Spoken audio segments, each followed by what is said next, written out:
Welcome back to the River Bottom Radio Show. This is Alan, and tonight I've got Joe Carter of Midwest Cartel. Did I say your last name right, Joe? Yes, you did. Joseph okay. Corrado. All right. So what's going on with you guys? How you doing? We're doing good, man. Thanks so much for having us and showcasing some of our music tonight. We can't thank you enough for that. Hey, no problem. That's one thing when Chris and I set out to pitch this radio show was that we were going to give unsigned and smaller bands as much airplay as we could because, we go to a lot of shows and we see you guys out there working and it, and we were talking before we started the interview. I see a lot of local radio stations at shows and I'm sitting there thinking to myself, you guys don't even play them. Why are you here? So anyways, that's, and you're welcome. We honestly love having guys like you come on and talk to us because you're the heart and soul. You guys are the ones that are out playing the clubs and working your asses off. And, you give up a lot of things to do what you want to do, which is play music, correct? Oh, you are totally right. And I've been doing this a while. The industry has definitely changed a lot.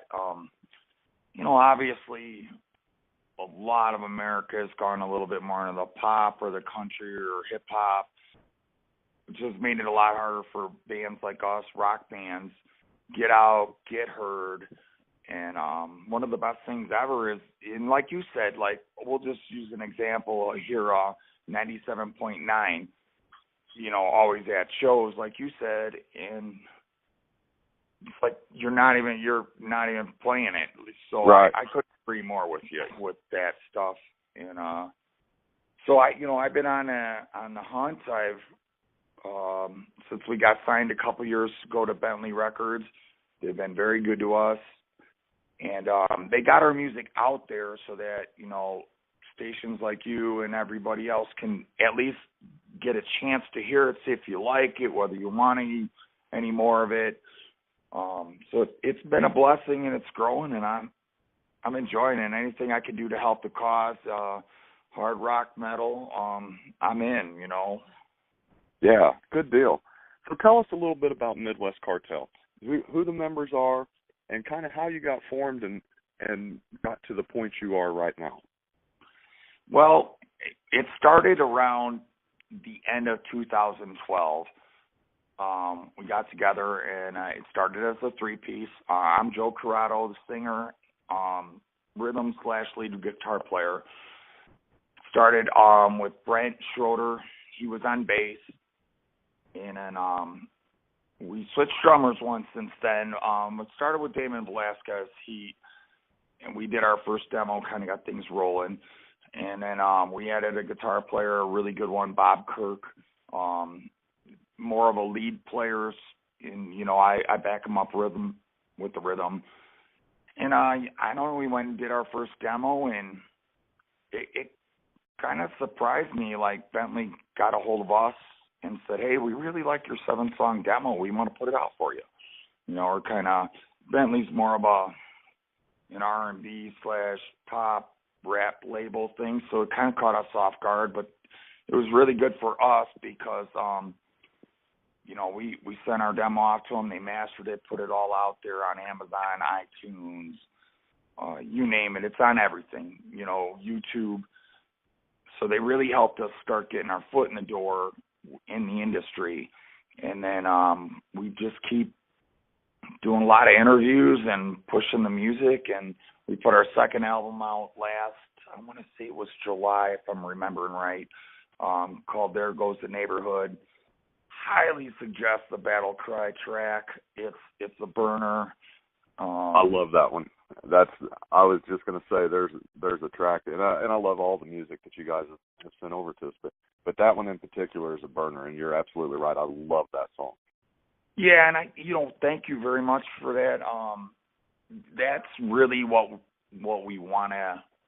Our third album, we're getting ready to start recording in January. We're kind of, we're after the first demo, that kind of got our feet wet. The second one came out. That's where the Battle Cry came out, and a few other ones. And this third one we've been writing, we really know what the pressure is, and I feel like 2019, man, we wanna get twice as far as we gotten in the last 2 years, and I'm really excited about it. We got to shoot our first real video, which was so much fun, and holy cow, is that a lot of work. I've never done that, you know. I've done a lot of stuff, but shooting a video, I don't know, you know. But I'm really happy with it. Josh did an absolutely epic job of capturing what we wanted. So we're shooting our second one in March, and it's going to be for the second song on our first album, Tightrope. Okay. And it's going to kind of have a little bit of a theme like the last one. And then I don't know, I'm kind of hoping to go to the second album and do that Battle Cry video, but we're hoping to get a little farther ahead so that we can really put some time and effort into that one. It just right. Yeah, on production standard, you know. So right, absolutely. And going back to your label, you mentioned that it was a blessing. You know, I think you're absolutely right. Being the only hard rock band on that label is probably an absolute blessing for you guys, because they tend to kind of go, hey, push it. You know what I mean? Yeah, I mean, it caught me off guard because I've been working my whole life to get a deal. You know, at some point you get a little frustrated and you lose it a little bit and you take a look back. So when Midwest Cartel started, it was really weird for me because it was all about just enjoying playing, you know. I mean, I wasn't really going for the big goal. And then it came out of nowhere, and yes, it's definitely put a lot more pressure on things. There's a lot to do all the time, and it's very demanding. I'm hoping it gets a lot more demanding. We got some big leaguers looking at us now, thanks to the video, and thanks to you guys, like at the Blast. You know, I mean, you guys have been pumping this stuff out everywhere for us, and it's getting it noticed. And man, I can't thank you enough, because I really think by the end of this year, our third album hopefully will be done or close to done, and we'll see where it comes out on and how it comes out on. But you know, I know us personally, we want to get on tour. You know, we're trying to get to the point where, like, you know, we do 6-month tour here, 6-month tour there, and you know, of course, that doesn't happen unless people are playing it, listening to it, loving it, you know, promoting for us. And so that's the goal, and I'm hoping to achieve it. And thanks for helping me out with it. Hey, no problem. You know, I think that was kind of the vision Big Will at 106.6 The Blast had when he put this, you know, station together. And like I said earlier, you know, Kristen and I, that was our main intention, was to help get bands' names out there and get their music out there. And you know, it's been a pleasure. It really has. It's been an honor to talk to all you guys and to work with you and get your music out there, because you guys got some badass music and it needs to be out there. So, hey, well, man, we're doing it together, brother, right? You know, and absolutely. Can't thank you enough for it. I mean, and you know, it's inspired a lot of people, I think, around me. You know, I live in Valpo, Indiana. Mm-hmm. I am literally 45 minutes from Chicago. And, you know, the Chicago scene's all right if you're a huge band rolling through town. Right. It's not the best scene for a hard rock band. Right. You know? I mean, they're not paying any to play. So, like you said, it's, you know, you're pretty much going and doing things for cost, you know. I mean, yeah. And every now and then you get a little bit of a bonus, and when it does, it usually goes back into the studio, you know, or the video or whatever else you're working on, you know. I mean, the day of the big contracts are way gone. Right. Everything's pirated. You know, why would you buy a Midwest Cartel album when you could just go on YouTube and listen to it for free? You know, I mean, and you know, God bless, that's the way the industry is these days. So I think it's a little harder to make that second jump, you know, Absolutely. from like, damn, you know, you got some badass studio stuff, your live shit's tight, but to make that next jump where you can like, all right, I can actually get paid for 6 months and still pay. I mean, we all got rent, right? Right. So, I think with me personally, even though I love our live show very, very much, I pushed a lot harder towards getting the songs out there, getting them recognized, getting them heard, getting where, you know, like, hey, do you want to open for Seether on this 3-month tour? That's what I want to get to. Yes, I do. When can I? You know what I mean? Right. So, you know, if they're paying him, they're going to pay us, and everything's good, and that's what we want. And, man, I'm hoping to make the jump, Alan. I really am. Yeah, well, I think you guys are getting there. I think you're very, very close. You know, and that's, I'm surprised to hear that about Chicago music scene, but at the same time, I'm not. Because like you said, it's rock and metal is not near as mainstream as it was, I guess, in the 90s. There's a part of me that says rock and metal was always meant to be underground anyways. But at the same time, you guys need to make money at it, you know, and underground doesn't always make money. So gotta sell tickets, you know. People gotta wanna be there, you know. Right. And you know, and I'm always telling people Oklahoma City has a fantastic music scene, for whether it's rock, metal, you know, even death metal, country, it doesn't matter.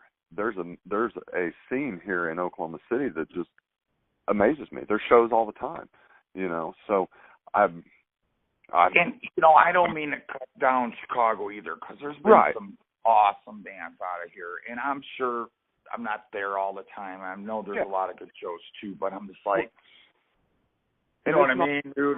Yeah, right. It's not just Chicago. There's plenty of places like that the rock and metal scene is. You have to go look for it.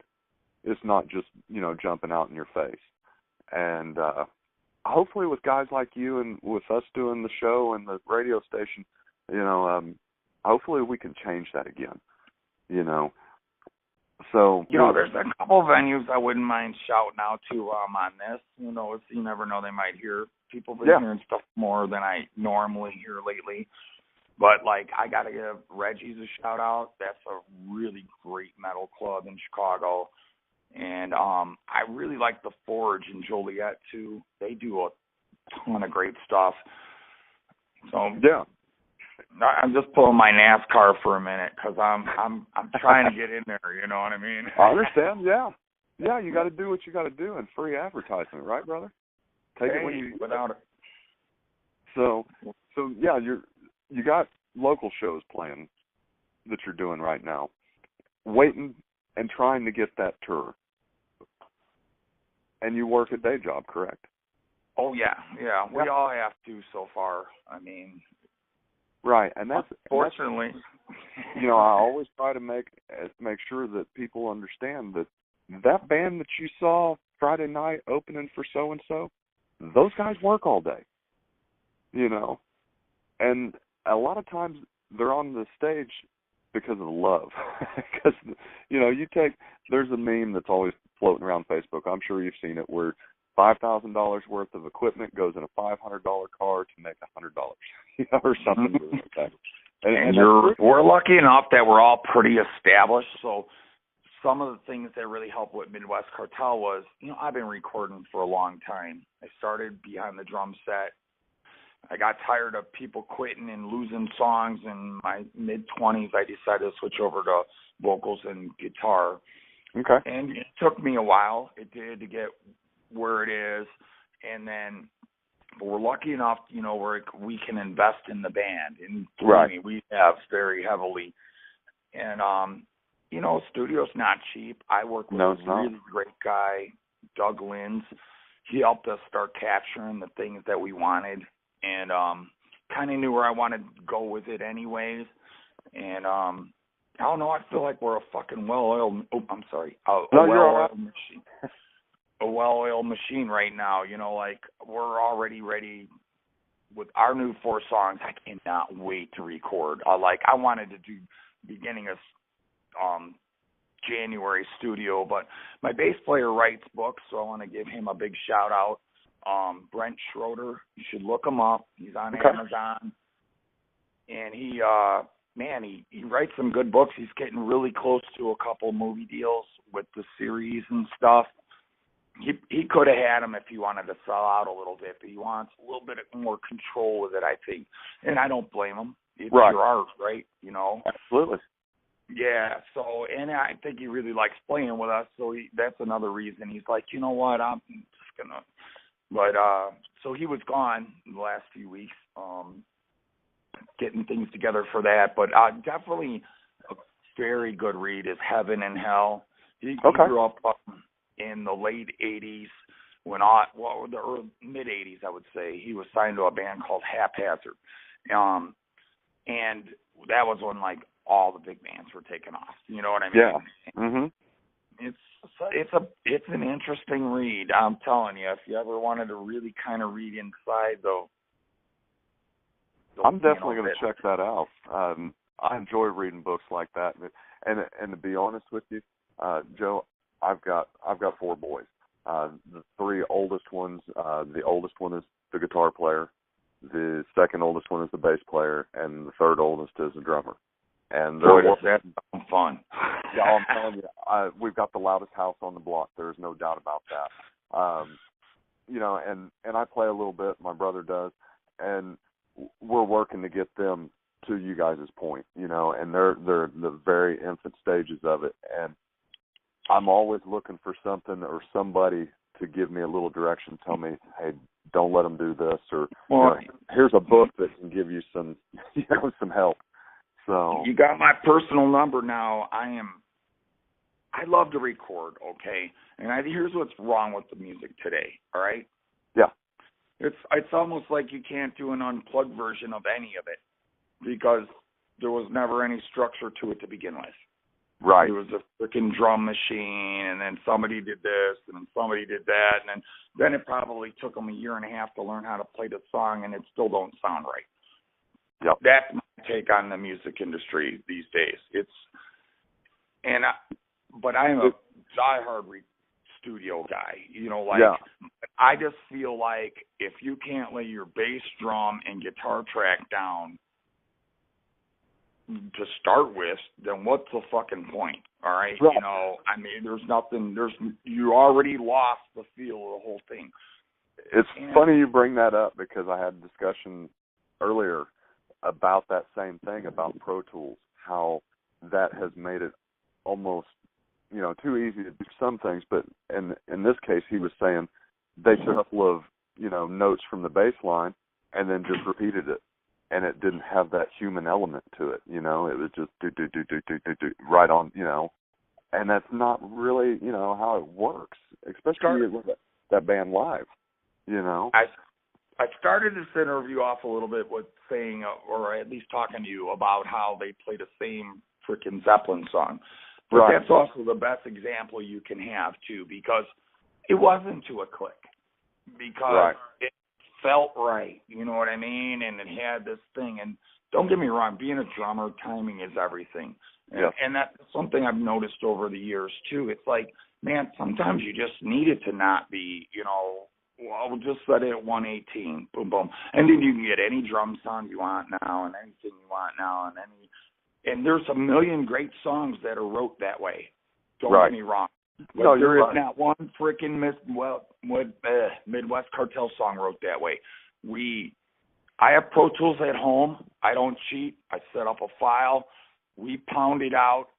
I write words to it, and we work it out together. And then we get it as good as we can at home live, and then we go to Doug Lynn's Willow Tree Studios and we lay the wood.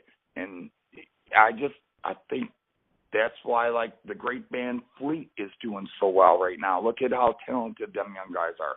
And they're recapturing the essence of what rock and roll is supposed to be, I mean, I could run a drum beat on my phone right now and probably sing one of my songs over it, but it's just not, you got to have that brotherhood, Right. Like and that 4 boys, right? For the boys.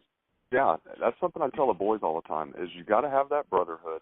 And then number two, if you're going to put it on an album, you damn well better be able to play it out live. And that's another thing I'm really proud of Midwest Cartel. Like, if you listen to the first album, self-titled, you don't hear a lot of harmonies on it. Right. I did not, because the band didn't sing. You know what I mean? They just didn't back. And so, you know, that one was a little bit, I think, on the raw side of things. Right. But by the time we recorded our second album, my beautiful wife, Tina Moreau, started helping me out with the backups. I'm like, there's just some things I need to do, Mama. Can you come and help me? You know what I mean? Right. And then that got the other guys singing more. And now it's like I got four of them singing, you know, and they sing well. So I beefed the second album up a little bit. You know, we threw in the heavier stuff. I put in the harmony, like, you know, so my wife could take my main note and I could go up and do the other one. So I don't know. It's definitely when you hear the contrast between the two albums, I never ever wanted to go away from the fact that I want it to sound like the album. You know what I mean? And I think when people come hear us live, you're like, fuck, dude, you sound like your album. And I'm like, yes, because we do. That's our, you know, we're getting tighter. I think we do better than the album lately. But, you know, I mean, that's good, because I'm ready to put the paper to the pen and get this third one recorded here in January and video up in March. I'm excited, man. I'm feeling excited. Yeah. How many songs do you have so far for the new album? We're recording 4 at a time this time. Last time on the first album we went for like 12. We ended up keeping 8. I'm like, it was too much. I'm like, that's too much at once. So we nailed it down to, like, we have our first 4 ready, and then now we're working with our next 4. So they're already in the process. So, you know, probably by end of March we'll have the next 4 together and ready to roll. And that'll give us 8. We're still shooting for 12, but we're doing it in 4-song increments. Right. It's easier to focus on one thing and make that song the way you want it to. You know what I mean? Right. Absolutely. Yeah, because, I mean, if when you start stringing 5 or 6, 7, 8 songs, you know, working at the same time, sometimes you get a little bit jumbled up. And, yeah, I know exactly what you're talking about. Do you have an idea of about when you want to get the album out? Well, our record deal with Bentley is done in December. Okay. So we want to shoot our next video in March. We have our script together. It's going to be off like I said, the second song on the first demo. It's called Tightrope. So we're going to string them 2 albums together, and then it's either going to be, I'm probably thinking January. There's just a lot going on with it. Right. On the business side of things. So, and then we started headlining a lot of things around here. So we are actually making money now. It's nice. I won't lie. Yeah. You know, I mean, so we're bringing in a bunch of heavy hitters. Like, we have a show up here in Valpo at Duffy's. They always play a bunch of great music. They bring in people from all over the country. And then we're bringing in some bands to back us up, because the original scene isn't the greatest, you know. Yeah. So we've got a band called Praise the Fallen coming up from South Bend. They're really good. Very highly recommend that you give them a check out and play some of their music. Really like the singer. I haven't met him personally yet, but I like their music. They remind me a little bit of Linkin Park, but with a message. I don't know. I think you'd like them. Praise the Fallen. And then the following week, we're bringing up a band from Indy called Deservant, Doc Madden's band, and they're badass too. I mean, so we're kind of excited. We're starting to write our own bills. You know what I mean? Like, yeah, we want to play here. We want this much money, and we'll do the rest. and people are starting to let us do that, and so that's making things a lot better. That's fantastic. Full laser show, lights, PA. We got the boom, done deal. This is what's happening, and people are starting to catch on around here. I think they're sick of hearing the same crap all the time. They want a show, so we're giving them a show.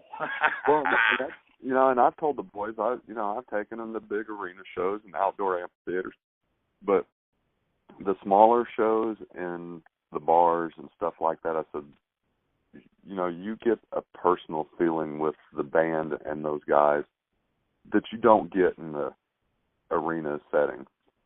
And I hope you get to the arena setting one day. That'd be really cool. That'd be great. But you know what I'm saying. You don't get the personal experience with your fans that you do playing some of the venues like you are now, right? Hey, this has been an awesome ride. When I thought I was just doing it for fun, and now all of a sudden it's like people are calling me and wanting to see, hey, when you playing next week, and love your album. My one buddy called me up and goes, dude, I had no idea how good that shit was, like out of the blue. I'm like, right. It's been out for 2 years, fucker, Yeah. And you're just like, damn. So, it's been fun, and I agree with you. I like the personal setting thing. I have never been lucky enough to get to the arena status. I've come really close a couple times, but I never got to actually get on a real tour bus and do it right. But I'll tell you what, I work for it every single day, and so does the rest of the band. And they're so dedicated to this, like I am. And I can't complain. This has just been a great ride for me, and I hope it keeps going. To be honest with you. I think it will, brother. I really do. I think you've got a great plan. You've got great music, and you've got drive for it. And that, the drive and the heart, I think, goes a long ways a lot of times in this, because, you could be really talented and at some point something go wrong and just hang it up. That, you wouldn't be the first to do that. But you got the drive. I think that's what separates a lot of bands from others, is the heart and the drive and the brotherhood of the band. I think you nailed it on the last one, the brotherhood. These guys really keep me going strong because, they don't miss practices. We all learn from our mistakes. We get it rolling the right way. And, we practice twice a week, and we all work full time. Right. And then when, we finally got to the point where, like, damn, we're playing so much, practices on Tuesday and Saturday because we prefer the Saturday shows, or, because we work, Right. So now that we're writing our own ticket around the area, that's what we do. We're like, all right, Saturday show, we go here, we got our PA guys lined up, our light guys lined up, everything's lined up. Now we're pulling bands in from other areas, and believe me, we'll go out to their area too, without a doubt. And we're just trying to expand our horizons with that. But man, I could never be a solo artist. I need them guys. Yeah. To be my brothers, and they do a really great job of it. They really do. I love them to death. They're family, Yeah, I think you found a great core, and and you can tell when you listen to the music that there's a definite brotherhood there. And I think you guys have some slamming music, and I think there's good things to come for you. And hopefully, we're hanging out there with you when it happens. So. Hey, anytime, man. When we dropped the other album, I got yelled at this one too, because I was supposed to give it to Bentley Records first to get mastered. But every station that fucking played us, dude, I gave them raw tracks before mastering. I'm like, I spent 3 days on the phone sending Battle Cry and everything else away. I'm like, I promised everybody you were going to get it before anybody. You're the reason I'm here. So I did it. I got in a lot of trouble for it. They're still mad at me for it. But either way, it got done and the deal went through, but that's the way it should have been, dude. It was deserved. You know what I mean? I mean, they were playing stuff. You know, our first single off the first album is our video, and you know, like to us now, a few years later, it's like we still play that song a lot, but it just seems so far away from what we are now because we're working on new writing and you know, but then yet we just kind of stepped back to make the first video 6 months ago or whatever it was. So it's kind of weird. It's getting a little time warpsy now. You know what I mean? Where you're like, wow, you're working on this, but then you're doing this and you're doing. So I'm real happy with the body of work of Midwest Cartel, and I think I appreciate so much that you're into it, my friend.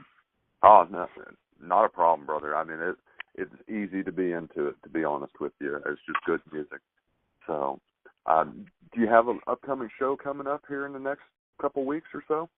No, well, we are going in the studio, I think it's January 23rd, and then we're test shooting over the next couple weeks for the new video. We have our spots and our locations, and then we're kicking off 3 weeks in a row from February 22nd.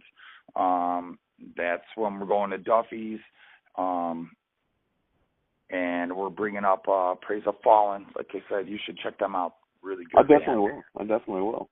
So make sure you get out there. You know, at Duffy's, February 22nd, you said? Oh, yeah. Yep. It'll be cool. 2 bands, night of original music. It's going to be fun, man. We're going to have a good time. We're going to crank that PA up. We're going to put the light show on full blast from the second the first guitar player hits a note, and it's no holds barred, bam, you know. Yeah. Well, and then I wish I could be there. You know, being in Oklahoma City, sometimes I miss some shows, but and because you know this is not my normal job. I do have a day job like you do, so I can't always just disappear for a show. And man, I wish I could be there. Hey, well, hopefully at some point in my career, I will make it out to Oklahoma, and Alan, me and you are drinking some beer. All right? That sounds like a plan, brother. I much appreciate your time tonight, and if there's any music you can ever send us for us to play, we'll be more than happy to play it for you. And yeah, I can't thank you enough for your time. And my best wishes for your success, continued success. You know, keep cranking it out, brother. Hey, well, thanks, Alan. Thanks you for your time too, and man, let's all just have some fun. I'm gonna make it over there sometime. I'm telling you, sooner or later, I'm gonna hit that city with the Midwest, and when I do, we're gonna drink some beer. All right? Sounds good, brother. I'll be the first in the door. Nice. So good luck to you guys. Thank you for your time. I greatly appreciate it, and we'll talk to you again sometime. Without a doubt. You need anything, you know my number, and you got my message. All right, my friend? Thank you much, brother. I greatly appreciate it. Have a good night. All right, God bless. Keep them boys playing, all right? I sure will. Thank you. Thank you.